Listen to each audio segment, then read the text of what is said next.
On the beach today on this Sonic Obsession, only no sand at this beach.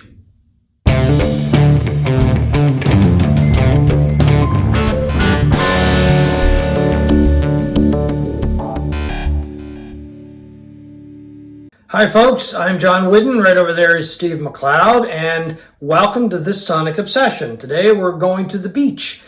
Specifically, we're going to talk about On the Beach, Neil Young's album from 50 years ago. Today it was released, July 19th. An album that didn't really get greeted warmly when it was first released, but has really become known as a Neil Young classic. One of many classic Neil Young albums. You didn't really jump on board when it first came out. I liked it from the get-go, but it took you a few years to... Well, I never heard it until 1979. I can remember specifically where I was, and I was in Toronto. I was visiting Toronto, and I went to Sam's, the great record store on Yonge Street, saw On the Beach for sale, and picked it up because I was in the middle of a real Neil Young jag at that point. I mean, I knew his earlier stuff. Everybody knows This Is Nowhere, After the Gold Rush, and Harvest, of course. And then I was getting into his later 70s stuff, like in 1979, Rust Never Sleeps had come out, which I loved. And then there was the double live album that came out the same year, Live Rust, where they're playing everything that Neil Young had put out to that point live. And I loved American Stars and Bars for basically one song. Like a hurricane. Yeah. You know, that amazing, almost 10-minute long guitar wind out that I just absolutely love. So when I heard this sort of sullen, dark, gloomy record, I'm talking about On the Beach, it really didn't strike a chord with me immediately. It was okay, but I sort of put it aside. But over time, it has become an absolute Neil Young classic for all those very reasons. Sullen. Because it's dark and because it's sullen. Excuse me. Yeah, right? It was a largely acoustic. It is a largely acoustic album, which kind of was in the face of most of the stuff that I was enjoying from Neil Young and Crazy Horse at that time, the loud stuff. So it took a while, but I mean now it's probably in my third or fourth spot for best Neil Young album of all time. We should mention that it is one of the albums in a series of 3 albums known as the Ditch Trilogy. And here is the first one that came out, which is a live album, Time Fades Away. And I think this is an original copy. I've had this for years. I've been carrying it around for Certainly years. looks original, John. Oh yeah, it's quite beat up. So that was the first album in the trilogy. And then the last one was 1975's Tonight's the Night, which shares a kinship with On the Beach in that it is a very kind of a lo-fi, darker album, a bit of a looseness to it, to say the least, both of those albums. So they kind of go together. Well, they went in the studio and they just played, and I mean, in some respects, I don't think there was a lot of rehearsals going with the album when they were recording it or before they recorded it. Rusty Kershaw, one of the musicians on the album, and I guess he did some production work as well. I guess he was really a supporter of let's just go in and play, and Neil kind of followed his lead, if I have it correctly. There was also a lot of substance abuse in both of those albums. I think Tonight's the Night which was actually recorded before On the Beach, is largely fueled by tequila and tequila binges, and when they would get plastered, suitably plastered, that's when they would begin to record, and those songs reflect that. With On the Beach, it was something called Honey Slides. Mm. Slides a honey slide is a concoction of marijuana and, of course, honey, and I guess it was Rusty Kershaw's wife would mix this concoction up in a frying pan. Yeah, she would cook it in a frying pan, the marijuana, until it started to smoke, and then she would add the honey on top of it and mix it all up, and it would be this stupefying goo that people said it put you in a catatonic state after 10 minutes of this stuff. And this fueled the recording sessions for On the Beach, and the whole album has a very, very loose, almost druggy, hallucinogenic feel to it, both musically and lyrically. I think the lyrics are among Neil Young's best he's ever written. Well, a very stream of consciousness or unconsciousness, whatever you want to call it. Yeah, somebody compared likened, I suppose is a better way to put it, likened the honey slides to heroin. Yeah, it was, was it Elliot Roberts? I'm not sure who did it, but somebody compared it to the effects that heroin have on you. So Elliot Roberts, Neil Young's longtime manager, said one spoonful of the stuff and people would pass out. The stuff was much worse than heroin, much heavier. Rusty would pour it down your throat, and in 10 minutes you were catatonic. Young himself said a couple of spoonfuls and you'd be laid back until the middle of next week.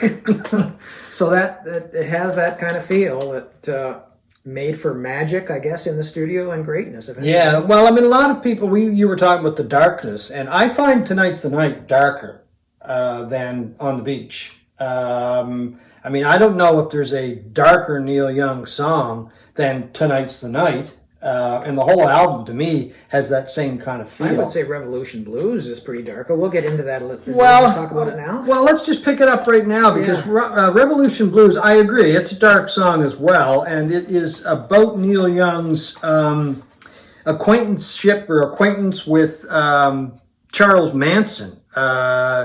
He said that David Crosby was not a big fan of the song. He said, I played it for him, and he said, don't sing about that. That's not funny. Young later said it spooked people and they were spooky times. As far as Young's relationship with Charles Manson, in the same article, and I'll show you what it's from Uncut Magazine, I spent some time with Charlie. He was a very intense individual. You know, he never sang the same song twice. It's true, he made up the songs as he went along. Each song was a new one. Every time he sang, I was fascinated by him, his creative force. That's a quote from an issue of Uncut Magazine, the British music magazine that came out a while ago. It's a very good article. It's the cover story is basically all about, or it is rather, not basically, it is all about On the Beach. A great article if you can find the magazine. Well, the most memorable line probably from that song was where Neil sings, I hear Laurel Canyon is full of famous stars, but I hate them worse than lepers and I'll kill them in their cars. Well, I'm sure that's why David Crosby was not very happy about the song. Well, right? He went on and refused to play it when they were together in Crosby, Stills, Nash and Young play it live during performances. And another great song on the album, and you know, one of those songs that I don't know if it was the beginning of Neil Young's environmental awareness songs about the environment, because I mean he's been singing about it for years, but it was one of the first ones anyway, Vampire Blues, which was basically his stab at the oil industry. And you know, he basically took a swipe at that. He's still doing the song. I saw Neil in May, and it was part of the set. The version was great, as was the whole show. But over time, let's just get back to that. It kind of has gained a lot more respect. The album. Absolutely. And we had been talking earlier about albums that come out and sometimes they're just trashed by people, well, critics, I should say. Another one is Exile on Main Street by the Stones. It got trashed. Now it's considered by many people, including me, the best Stones album. So it's kind of interesting how time will be the judge of some of these albums, because initially they're slammed and then they become classics. Well, it takes time to grow into albums. I find that certainly in both cases with Exile and On the Beach. I mean, those are albums I was very cool on at first, but then I've grown to love. And here's the Rolling Stone Record Guide, which I used to have, gave On the Beach 2 out of 5 stars.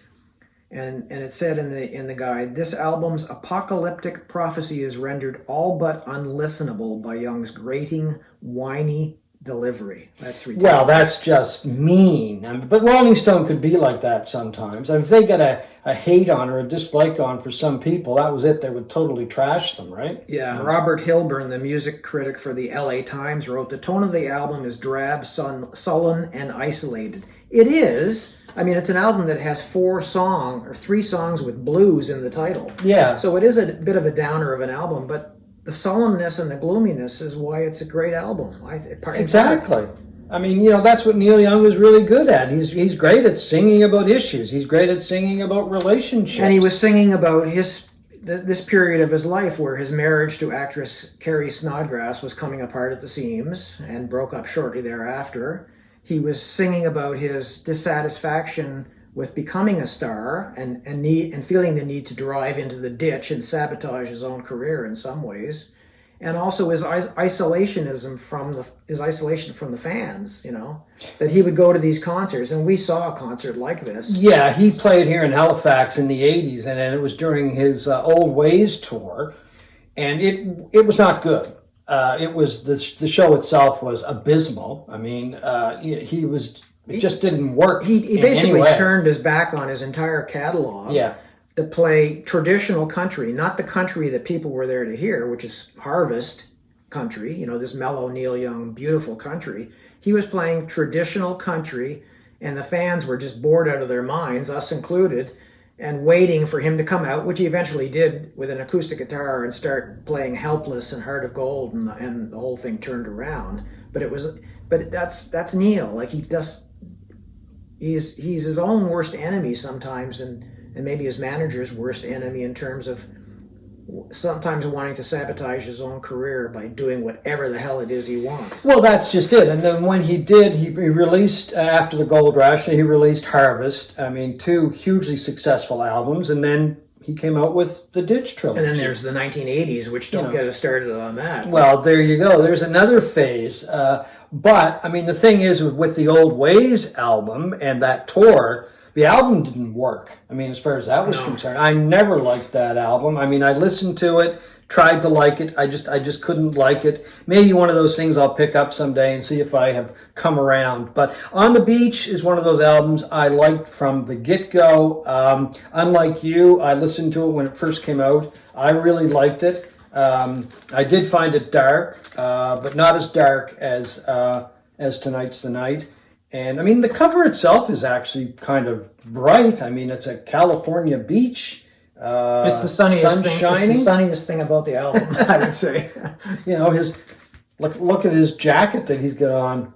You couldn't get any brighter than that, I don't think. Anyway, great cover, by the way. You want to speak about the picture? Well, the picture was actually taken. This is an interesting thing. It was taken by the same guy who did the original cover for the Blind Faith album, which showed a young girl, and it was never released. Well, it was released eventually in North America, and I think initially it was released in Britain, but it might have got banned. I'm not quite sure. Know. But anyway, it's the same photographer. I'm not sure if the photographer is British or if he's American. But anyway, on the Beach, I mean, a lot of the same people Neil's always played with, Ralph Molina and Billy Talbot from Crazy Horse.